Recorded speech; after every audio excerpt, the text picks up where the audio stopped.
Lucas, capítulo 22, do verso 24 ao verso 30, diz assim a palavra do nosso Deus. Suscitaram também entre si uma discussão sobre qual deles parecia ser o maior. Mas Jesus lhes disse: os reis dos povos dominam sobre eles, e os que exercem autoridade são chamados benfeitores. Mas vós não sois assim, pelo contrário, o maior entre vós seja como o menor, e aquele que dirige seja como o que serve. Pois qual é maior, quem está à mesa ou quem serve? Porventura, não é quem está à mesa? Pois no meio de vós, eu sou como quem serve. Vós sois os que tendes permanecido comigo nas minhas tentações. Assim como meu Pai me confiou um reino, eu vos confio, para que comais e bebais à minha mesa no meu reino, e vos assentareis em tronos para julgar as 12 tribos de Israel. Amém. Esse é o tema do ano, esse é o texto oficial do nosso tema. Se alguém perguntar para você qual é o texto que vai embasar todo o tema do ano de 2024, Lucas 22, 24 a 30.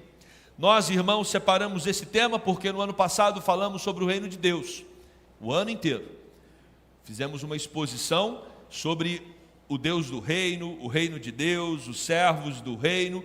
E uma vez que nós temos um Deus que é rei, todos os demais são servos. Nós somos servos. Por isso que agora, em 2024, nós vamos trabalhar esse tema. Maior é o que serve. Agora, esse tema é um tema que não só agrega conhecimento. Nós não vamos apenas desenvolver a teologia sobre o tema maior é o que serve. Esse é um tema que incomoda, porque esse tema gera movimento. Tema que gera movimento. Esse é o nosso propósito em 2024. Se somos todos servos, todos temos trabalho. Se todos temos trabalho e você não está trabalhando, alguém está trabalhando mais do que você, ou alguma área da igreja está precisando do seu envolvimento. Nós queremos, irmãos, eu até pensei em uma figura durante a semana, imagina ali uma mesa de bilhar, quando as bolas estão paradas, estáticas, nenhuma bola é encostada por outra, não tem cômodo, está tudo certo, cada bolinha está parada. Mas quando você pega o taco e dá uma tacada numa bola, ali movimenta ou grande parte, das bolas são movimentadas. Quando nós falamos de trabalho, nós falamos de movimento. Você está sendo convidado para que em 2024 pense nos seus movimentos pelo reino de Deus. Esse é o nosso tema, esse é o nosso propósito. E quando olhamos para esse texto da Bíblia, nós percebemos que é um momento muito especial no ministério de Jesus. Ele está terminando os seus 3 anos como Senhor, como Messias, como aquele que se manifesta através dos poderes, milagres, curas, da sua palavra. Jesus está culminando ali no final do seu ministério. O que ele tem diante dele, meus irmãos? A cruz. A cruz está se aproximando. Esse é um tempo muito duro. Esse momento é um momento pesado para Jesus. O coração dele está angustiado, o coração dele está triste. E Jesus, então, mesmo com o coração triste, ele vai para uma festa. Essa festa da Páscoa. E ele está ali com seus discípulos, talvez em uma das suas últimas refeições, ou a última refeição. E Jesus ali naquela mesa da Páscoa, nós temos um momento de introspecção, um momento pesaroso, onde Jesus está ali sabendo que a morte se aproxima. Nós temos aqui na nossa igreja o ministério de capelania, aqui no Hospital da Lagoa, e quantas vezes aqueles que trabalham no ministério já estiveram ali e foram colocados diante de uma situação de um paciente que nós somos orientados pelo grupo de voluntários, através de uma ficha, qual o estado do paciente. E às vezes o paciente está num estado terminal. Ele está ali já nos seus últimos dias e nós vamos lá e percebemos o quadro do próprio paciente, da família, e a gente percebe que ele está na reta final e isso traz muita tristeza ao coração. Talvez você já esteve com um parente no hospital e quando o médico sai ali da UTI ou de alguma sala, de algum quarto para te dar uma informação, dependendo do semblante do médico, não precisa dele falar nada. Você sabe que é fim de linha, acabou. A morte está se aproximando daquele paciente. É duro isso, é duro isso. Me lembro quando minha sogra, num tratamento duro de câncer, o dia em que o médico reuniu a família toda e disse: não passa de hoje. Não passa de hoje. Essa frase é terrível. Essa frase é terrível. Jesus está exatamente nesse momento. Não passa dos próximos dias. O coração dele está num processo de dor profunda, porque não é só que ele vai sofrer com a morte de alguém, é a morte dele. E não é só uma morte, é a morte expiatória. Ele leva não só a dor e o sofrimento de saber que existe uma condenação injusta, mas também ele leva no seu coração o meu e o seu pecado. Então, jamais conseguiremos dimensionar a densidade, o peso, a dor que Jesus Cristo enfrenta nesse momento aqui do texto. E agora você imagina comigo, esse é o estado de Jesus. Do lado de Jesus ele tem os homens que ele mais confiava, os homens que caminharam com ele dia e noite por 3 anos. Qual é o assunto? Quem é o maior? Quem é o maior? Quem de nós somos o melhor? Qual dos 12 se destaca para ficar próximo de Jesus quando ele ocupar o trono? Meus irmãos, quantas vezes em velórios nós vamos e a gente percebe que existem ciclos, anéis. Quem está mais próximo ali da pessoa falecida, geralmente é quem está enfrentando a maior dor, não quer separar, está tendo muita dificuldade com o rompimento, e ali fica em volta do caixão o tempo todo, sofrendo, lamentando, chorando. Quem visita, às vezes a família, o núcleo mais íntimo, vai ali, cumprimenta, abraça e sai. E depois você vai vendo os ciclos mais distantes, até que você vai para fora ali daquela sala, as pessoas estão em festa. Nossa, que maravilha que eu te encontrei! Aliás, tem gente que é capaz de contar piada em velório. Por quê? Porque desconectou do momento. E o que nós temos aqui é exatamente isso. Você tem Jesus num momento de profunda tristeza, e você tem os discípulos discutindo qual deles é o maior. Descompasso completo, meus irmãos. Descompasso completo. Às vezes na igreja nós também estamos em descompasso. A igreja, ela tem um propósito, ela tem uma missão, mas nós nos perdemos em coisas menores. Nós esquecemos do que estamos fazendo aqui. E nós às vezes até somos capazes de criar eventos dentro da própria igreja, mas que nos tira do foco principal. Por isso, o ano de 2024 é um ano para nós repensarmos o nosso rumo, a nossa tarefa, a nossa missão como igreja. E para isso eu preciso ter um olhar de servo. Olhar de servo. O meu olhar para você precisa comunicar que eu estou pronto para te servir. Você precisa olhar para o seu pastor e entender que o que você precisar, ele estará com você. Amém? Amém. Aí vocês gostam, né? Agora vamos ao contrário. Eu quero olhar para você e eu quero ver olhos de quem está sedento para servir. É assim que vai acontecer a transformação da igreja. Às vezes nós somos incapazes de vermos uma pessoa entrar por aquela porta de trás, com limitações para caminhar, e a gente se levantar para dar lugar para a pessoa.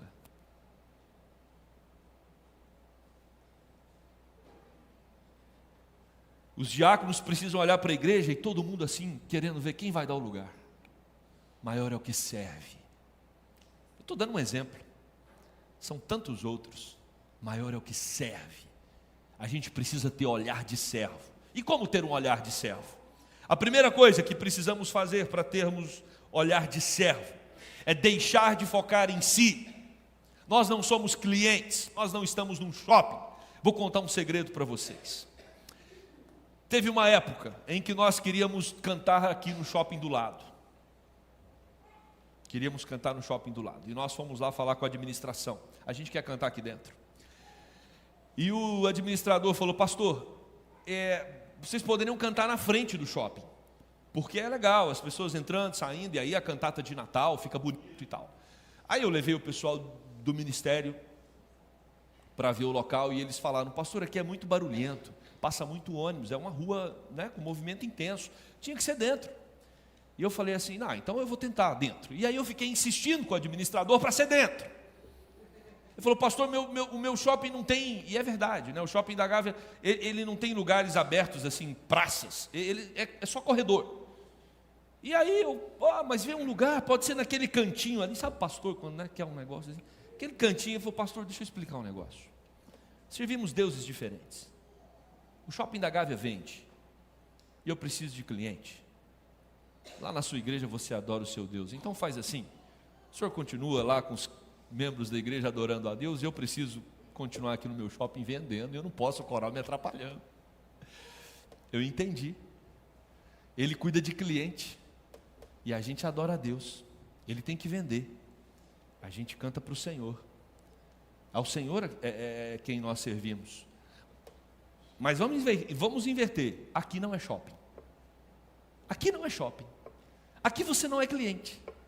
Aqui nós somos todos adoradores, somos todos servos. Ele está certo, o conceito está certo. Eu sei que ele está fazendo o papel dele. A pergunta é se nós estamos fazendo o nosso. Nós estamos fazendo o nosso. Precisamos parar de focar em nós. Serviço envolve deixar de olhar para si mesmo, e essa era a discussão entre eles. Suscitaram entre si uma discussão sobre qual deles parecia ser o maior. Esse assunto é novo, gente, entre os discípulos? Não é novo, não. Esse assunto aqui já havia acontecido em outra ocasião. Lucas 9,46, levantou-se entre eles uma discussão sobre qual deles seria o maior, e Jesus toma uma criança no meio deles e diz: olha, se vocês não se tornarem como esse pequenino, vocês não vão herdar o reino dos céus, vocês não têm parte comigo. Mas teve até o papelão de uma mãe. Imaginam isso? Uma mãe chegar para Jesus e falar: Jesus, eu sou uma adoradora do Senhor, eu estou sempre com o Senhor para servir, mas faça-me um favor, quando o Senhor chegar lá no trono de Israel, coloque um filho meu à sua direita e um filho à sua esquerda. Lá em Mateus capítulo 20, verso 21, a mãe de Tiago e João, ela intercedeu para Jesus, para que os seus filhos tivessem posição de destaque, quando Jesus chegasse no reino, no trono. Então, os apóstolos estavam sempre nessa, desejosos pelas posições de poder, de glória, mas não eram capazes nem mesmo de enfrentar os desafios dos próximos dias. O que Jesus tem diante dele não é um trono, o que Jesus tem diante dele é uma cruz. Os discípulos já estão de olho no trono, eles achavam de verdade que Jesus era um rei político, que ele ia fazer alguma coisa, e Jesus já tinha mostrado poder para isso. Eles acharam que Jesus ia fazer uma revolução e tomar o reinado de Israel, e Israel ia se tornar uma potência mundial, todos os povos se curvariam diante de Israel, Roma iria ser liquidada, porque Cristo vai reinar, e os ministros superpoderosos estariam ali do lado de Jesus, e Jesus disse para eles: vocês não entenderam nada. Ah, pastor, mas nós não corremos esse risco. Corremos sim, acharmos que dentro da igreja nós podemos criar os nossos bolsões de poder, departamentos, ministérios, lideranças que são espalhadas para que a igreja funcione. Por algum momento a gente pode achar que tem alguma autoridade e alguma posição sobre os outros. Meus queridos, nós precisamos ter olhar de servo, e para construir esse olhar, devemos deixar de focar em nós mesmos.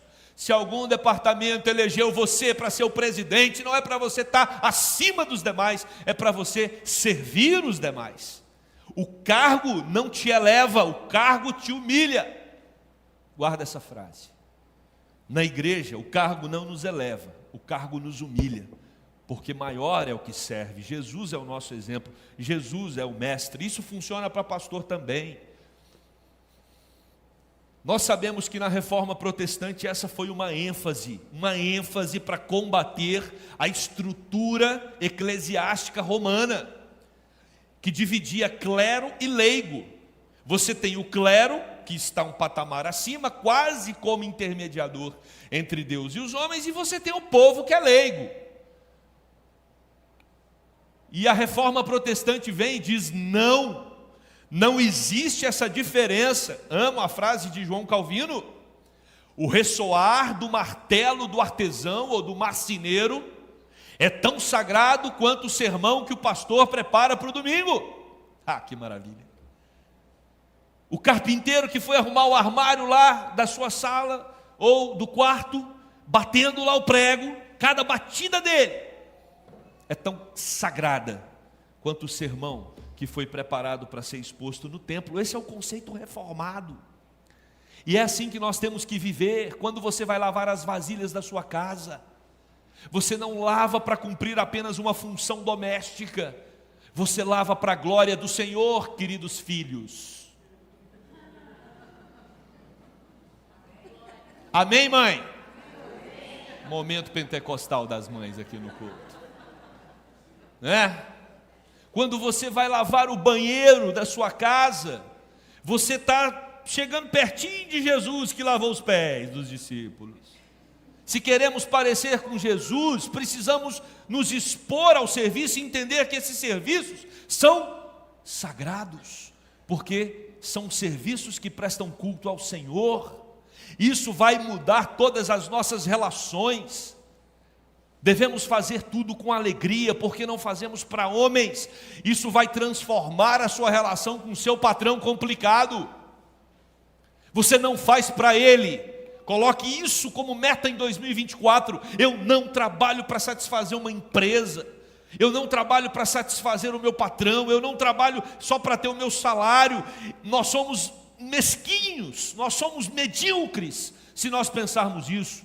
Tudo o que fazemos, fazemos para a glória do Senhor. É música aos ouvidos de Deus. Tudo, quer comais, quer bebais ou façais qualquer outra coisa, fazei para a glória do Senhor. Maior é o que serve. Eu me lembro de um programa do Fantástico há muitos anos, quando eu assistia Fantástico, deve ter quase 2 décadas. Tinha um programa que o dono da empresa se vestia de funcionário e ele era como um infiltrado entre os funcionários para ver o que os funcionários falavam dele. Um programa muito legal. E teve numa empresa que estava lá o patrão vestido de funcionário, como sendo alguém que estava para ser contratado, e ele é colocado para trabalhar com um jovem. Esse jovem era uma máquina. Fazia tudo com maior zelo, com maior dedicação, e ele é colocado dessa forma na reportagem, como um empregado excelente. E aquele jovem ali trabalhando, descarregando caminhão, se não me engano, e ele ali para cima, para baixo, sobe e desce, explicando para o novo contratado, que na verdade era o patrão, como que deveria fazer as coisas. E tem uma hora que o novo contratado, que é o patrão, pergunta para ele: mas vem cá, seu patrão não vê nada disso que você está fazendo? Para que você faz tão bem? Irmãos, a resposta daquele homem, sabe qual foi? Eu faço para a glória de Deus. E vou ser honesto com o resto da fala. Aquele jovem era da Universal. Muito cuidado quando você for falar mal de algumas igrejas. Serve para mim também. Eu faço para a glória do Senhor. Não faço para satisfazer o patrão. Pergunta se o patrão não gostou. É óbvio. Precisamos deixar de focar em nós. Isso é perigoso. Os apóstolos desejavam posições e glórias. Os apóstolos são marcados por uma ambição que gera discórdia. Quando a igreja, ela se preocupa em agradar uns aos outros, meus irmãos, aí nós vamos nos perder, porque nós não conseguimos. Você não vai conseguir agradar a todo mundo. Eu não vou, nenhum dos pastores ou presbíteros ou qualquer liderança dessa igreja não vai atender às necessidades de cada um, porque a beleza da igreja é que nós somos diferentes. Essa é a beleza da igreja. Agora eu vou fazer da beleza da igreja um problema? Não posso. A gente tem que fazer da beleza da igreja o tempero dela. O tempero dela. O ar está frio para você? O ar-condicionado? Tem gente que está vibrando de alegria. Entre eles eu, amém, Senhor. Não usei o lenço nenhuma vez nesse domingo, Senhor. Essa igreja sabe da minha alegria. Nós somos igreja, cada um aqui tem uma temperatura corporal diferente. Alguns com mais lipídios, né? Como esse que vos fala, que atrapalha um pouco a temperatura. Mas todos nós temos as nossas peculiaridades, as nossas individualidades. Ou a gente aprende a viver com a diferença e servir um ao outro com a diferença, ou a gente vai viver como os apóstolos, brigando, e não falta motivo para brigar. Você quer brigar na igreja? É só começar a trabalhar. Por quê? Porque as bolas vão começar a se mover. Pastor, eu entrei naquele ministério ali, mas não dá. Tem uma irmã lá que ela fala achando que é patroa, não consegue falar um por favor no final da frase. Eu não vou trabalhar com ela.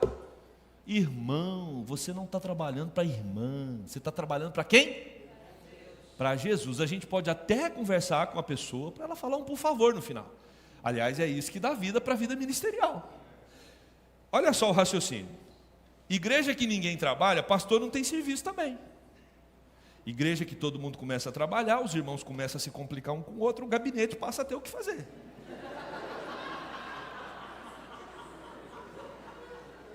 Eu sei que eu estou arrumando dor de cabeça para mim aqui. Mas o Marcelo chegou, recém-formado. Entendeu? Fala com o Marcelo. Relacionamento da igreja, ministério, quem vai cuidar? Reverendo Marcelo. Eu prego e ele cuida do que vai dar isso. Meus queridos irmãos, vamos deixar de ser pele fina. Bora trabalhar. O Espírito Santo de Deus nos dá musculatura emocional, musculatura psicológica para lidar com o diferente. Nós somos igreja do Senhor Jesus, temos que trabalhar, temos que discordar um do outro, ficar chateado, pedir perdão, isso é evangelho, está tudo certo. Não é para satisfazer todo mundo, a gente satisfaz cliente, já falei isso.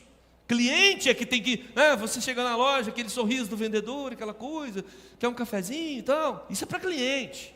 Nós somos servos, escravos, trabalhadores, temos uma tarefa árdua, incansável, dura, não dá para se perder em detalhes. E os discípulos já estavam perdidos aqui em seus egos. Se queremos ter o olhar do servo, precisamos deixar de focar em nós e ver. Em segundo lugar, deixar de focar em nós é o primeiro ponto. Segundo ponto para ter olhar de servo é ver o modelo de Cristo, olhar para Cristo. Eu paro de olhar para mim mesmo e olho para Cristo. Imaginem o que Cristo não passou com esses 12 apóstolos enquanto viveu aqui. Era um dando trabalho numa área, o outro dando trabalho no outro, e Jesus pacientemente, envolvido ali com os 12, cumprindo a sua missão. Nós precisamos olhar para Cristo, e quando olhamos para Cristo, deixamos de olhar para os padrões da sociedade. Porque a sociedade, diz o verso 26, olha aí, mas vós não sois como a sociedade, aonde, o versículo 25, os reis dos povos dominam sobre eles, e os que exercem autoridade são chamados de benfeitores. Augusto sim, Augusto, o imperador, tinha a sua foto lá na moeda de 1 denário, e ele era chamado de Deus. Tibério era reconhecido como aquele que merecia ser adorado. Na igreja não tem isso, minha gente. Na igreja não tem isso. Às vezes você pode olhar para esse púlpito, achar que ele está mais elevado e o pastor está aqui. O pastor é autoridade, por isso que ele está mais elevado. Não, tem a galeria para me humilhar. E não é o pastor que é elevado aqui. A ideia de ser alto assim, pelo menos eu acredito, quando se construiu essa arquitetura, é a exposição da palavra, é a Bíblia, porque não é o Alexandre. O pastor vai, gente, pastor vai. Aliás, anda indo muito rápido aqui ultimamente. Pastor Leonardo foi pastor por 17 anos e foi. Pastor Guilherme foi pastor aqui há alguns anos e foi. Pastor Alexandre está aqui até quando Deus quiser. Então não é o homem, mas é a palavra. É a palavra que precisa ser exaltada. Todos nós somos servos. E Jesus está dizendo, o mundo não, no mundo as pessoas estão buscando glória. A nossa política revela isso, impressionante. O indivíduo é eleito pelo voto do povo, quando ele ganha ele deixa de ser povo. E ele acha que agora ele pode viver do jeito dele, porque ele está acima. Muitas coisas tentam nos elevar acima dos outros. Títulos, salário, né? A nossa classe social, às vezes o status que nós temos na empresa, como donos ou qualquer outro cargo importante. Irmãos, isso serve para o mundo, para o crente não. Não serve para o crente. Porque como diz Jesus Cristo, o maior entre vós seja como o menor. E aquele que dirige como o que serve. É preciso um processo de conversão. Conversão não é só crer em Jesus não. Essa é a principal conversão. Eu creio no Senhor Jesus como meu Salvador. Mas depois dessa conversão, nós precisamos ter uma série de metanoias, transformações, mudanças de atitude. Isso precisa ser algo que nos incomoda o tempo todo, para que nos tornemos semelhantes a Jesus Cristo. E para nos tornar semelhantes a Jesus Cristo, devemos entender que somos os menores dentro da igreja. Maior é o que serve. E aí, para você entender, eu vou utilizar as patentes militares. Não tem general dentro da igreja. O general é Cristo. Todos são soldados. Se você é um almirante lá fora, entenda que no reino de Deus você é só um marinheiro. Se você é um CEO numa empresa, no reino de Deus, você é um auxiliar da zeladoria. E aí, se por acaso você é um marinheiro, um soldado, um auxiliar de zeladoria que está aqui hoje, não tenha vergonha disso não. Porque Jesus vai dizer que vocês não deveriam se sentir inferiores, porque essa é a posição que todos nós devemos ocupar. Jesus nos convida a olhar para vocês como modelo.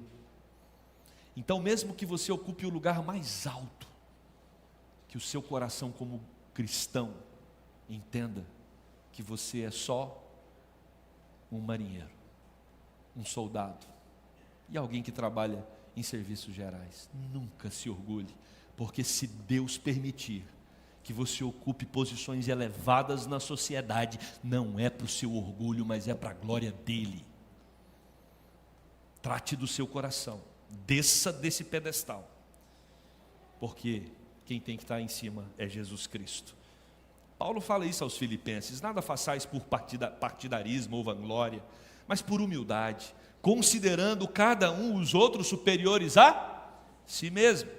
João 3,30, João vai dizer, convém que ele cresça e eu diminua, é o que João diz. Por isso, meus irmãos, o versículo 27, pois qual é maior, quem está à mesa ou quem serve? Quem está lá para jantar ou o garçom? Jesus diz, no reino de Deus, o maior é o garçom. Maravilha o evangelho, irmãos. Pois no meio de vós, eu sou como quem? Jesus não está falando para você assim, então você tem que seguir o exemplo desse pessoal que trabalha em serviço serviços mais simples. Não é isso que Jesus está dizendo. Jesus está dizendo, eu sou o garçom, eu sou o trabalhador de serviços gerais, eu sou o marinheiro, eu sou o soldado, eu sou o seu exemplo. O exemplo é Cristo, que estava sentado no trono de glória, reinando sobre tudo e sobre todos, se encarnou, veio ao mundo, nasceu numa manjedoura, e Ele é reconhecido por nós como nosso Senhor e Salvador. Ele é o nosso exemplo, gente. O nosso exemplo não veio por meio de uma família real, nasceu num palácio cheio de pompas e circunstâncias. Jesus está dizendo, vocês são meus discípulos. Ele é o Cristo e nós somos os cristãos. Cristãos, termo esse que era usado de maneira pejorativa no primeiro século. Nós somos os discípulos, ou seja, mini-cristos na terra. Temos que viver como Ele, e para isso o nosso coração precisa ser transformado. E eu tenho uma péssima notícia para você: não adianta você sair daqui com uma disposição de ser humilde, que você não vai conseguir. Humildade não é uma disposição individual, humildade é fruto do Espírito, é tratamento de Deus em nosso coração. Por isso nós não conseguiremos servir como Deus quer, se nós não nos alimentarmos da palavra e clamarmos a Deus. Deus, transforma o meu coração, para que ele seja semelhante ao coração de Cristo. Eu quero fazer os caminhos que Cristo fez, eu quero amar como Cristo amou, eu quero viver como Cristo viveu. É o Espírito que vai nos transformar em servos. Porque se a gente se tornar servos, ou servo por nós mesmos, a gente se orgulha até disso. Nós somos maravilhosos, capazes de orgulhar da nossa humildade. Quando alguém falar, sou humilde, já deleta.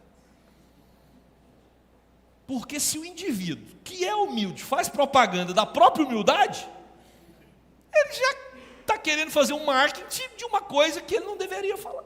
Não é isso? Eu estou errado? Estou não, né? Tá, pastor, porque eu sou humilde. Eu também acho que eu sou. Não, já lascou tudo. Irmãos, nós não temos que fazer propaganda de coisas como essa. Deixa as pessoas verem. Que os outros falem. Que os outros falem. Philip Melanchthon, reformador, falou que a maior honra da igreja de Cristo é ser um ministro e servir. Falou como pastor, mas não só o ministro, todos nós temos que ter alegria em servir, porque foi Cristo quem primeiro serviu. Cristo é como quem serve, diz o texto. Por último, meus irmãos, se nós queremos ter um olhar de servo, nós precisamos deixar de focar em nós mesmos. Nós precisamos ver que Cristo é o modelo, seguimos a Cristo. Somos discípulos de Cristo. Na psicologia, você vê cada linha defendendo os autores dessas linhas. Você conversa com um psicanalítico, ele vai defender Freud com unhas e dentes. Você conversa com um behaviorista, ele vai defender Skinner e a turma toda da comportamental com unhas e dentes. E vai tentar aplicar ali no seu consultório a teoria de acordo com aquilo que foi ensinado. Meus irmãos, nós não defendemos linhas psicológicas nem filosóficas. Nós somos seguidores de Cristo. E Cristo não nos chamou para defender uma teologia cristã. Cristo nos chamou para viver o Evangelho. É mais complicado. E para isso a gente precisa olhar para a eternidade. Mudar a nossa perspectiva. Olha o que diz o verso 28. Vós sois os que tendes permanecido comigo nas minhas tentações. Aqui Jesus faz um elogio para os discípulos. Porque às vezes a gente critica algumas ações dos discípulos, mas eles eram pessoas tementes a Deus. Eles estavam ali do lado de Jesus em todos os momentos, mostrando a sua fragilidade, a sua falta de fé, as suas contradições. Mas eles estavam com Jesus e Jesus quer deixar isso claro agora no final da vida dele. Jesus diz, olha, vocês permaneceram comigo nas minhas tentações. Só que agora essa discussão de vocês perdeu o rumo. Parem de olhar para as coisas desse mundo. Ou você acredita na eternidade ou não acredita. E Jesus diz, olha, a perspectiva é, assim como meu Pai confiou o reino a mim, eu vou confiar a vocês, para que comais e bebais a minha mesa no meu reino. E vocês então vão se assentar em tronos, para julgar as 12 tribos de Israel. Mas isso não aconteceria ali. Isso é um tema que aponta para a eternidade. Nós precisamos olhar para a eternidade, gente. Trabalhe aqui e foque na eternidade. É lá que nós vamos receber a nossa recompensa. Por isso a arte do tema é uma coroa dividida entre coroa de espinhos e coroa de realeza. Por enquanto é trabalho, é árduo, é espinho. Jesus recebeu aquela coroa cravada na cabeça, porque ele é o servo sofredor. Só que ele diz para mim e para você, toma a sua cruz e siga-me. Não tem como servir sem sofrimento. Não tem como servir sem abrir mão. Não tem como servir sem padecer. Ah, mas eu não tenho tempo. Eu não posso, eu não consigo, meus recursos, eu também não vou conseguir. Irmãos, sirva a Deus com toda alegria e com toda disposição, porque Ele serviu você primeiro, com a própria vida do seu Filho Jesus Cristo. Nós temos muito o que fazer. A minha cabeça não para. E a gente precisa ir avante. Deus me chamou, mas Deus chamou você também. E Deus falou para eu ficar nessa igreja, e eu vou ficar se Deus permitir. Mas a gente tem que se alinhar. porque nós temos muito trabalho. Presbítero Joia, reverendo Marcelo, o conselho que está aqui é testemunha disso. Sabe uma das coisas que mais aflige a liderança da igreja? Muita coisa aflige a gente, mas tem uma que eu queria destacar: não tem lado para essa igreja crescer, esse templo. Nós estamos enjaulados nesses metros quadrados. Não dá para crescer para o salão, porque tem umas colunas aqui que ninguém consegue mexer nelas. Não pode ir para trás, não pode ir para cá, não pode ir para cá, não pode trazer a galeria para cá, não dá. E a igreja está crescendo. O que nós vamos fazer? Existe uma lei na Gávea que não pode ter mais templo. Então não adianta a gente querer comprar um lugar para fazer um templo. Estamos presos a esses metros quadrados. Ah, então beleza, agora a gente não precisa trabalhar para crescer, porque já está cheio até, está incomodando. Meus irmãos, essa igreja tem uma vocação: crescer para fora, plantar novas igrejas, e nós não vamos parar. E se tiver que ter 4 cultos, nós vamos ter 5 cultos, a gente vai ter. Qualquer coisa a gente vai para um desses teatros do shopping da Gávea aí também. Eu não sei o que Deus tem para nós, mas eu sei que se nós todos entendermos a nossa vocação e começarmos a servir como Cristo estabeleceu, nós vamos para um outro patamar que Deus quer nos levar, eu não tenho dúvida, mas não para a nossa glória, porque se for para a nossa glória, a minha oração é: Deus, deixa do jeito que está, pelo menos está mais ou menos, mas para a glória dele.